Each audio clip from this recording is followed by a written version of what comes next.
This magnificent dish with polychrome enamel decoration is signed by Théodore Deck, a renowned 19th-century ceramist and director of the Sèvres factory in the late 1880s.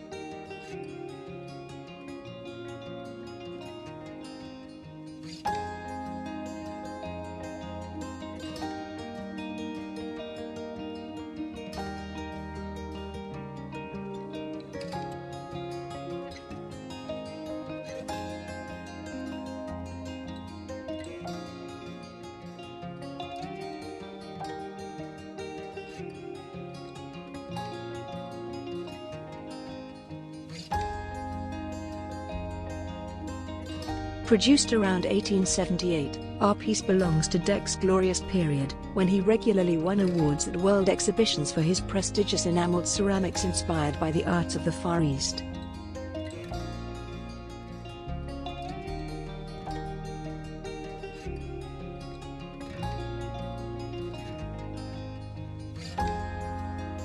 On a blue background characteristic of Théodore Deck's style, known as Deck's blur, hibiscus and quisqualis flowers intertwine in a tropical liana.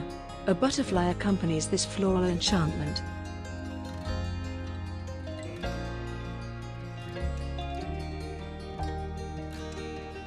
Hibiscus is a family of tropical plants.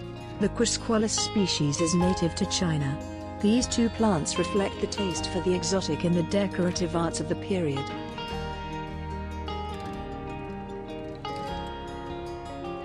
The colors of the petals, red and white, are fresh and powerful.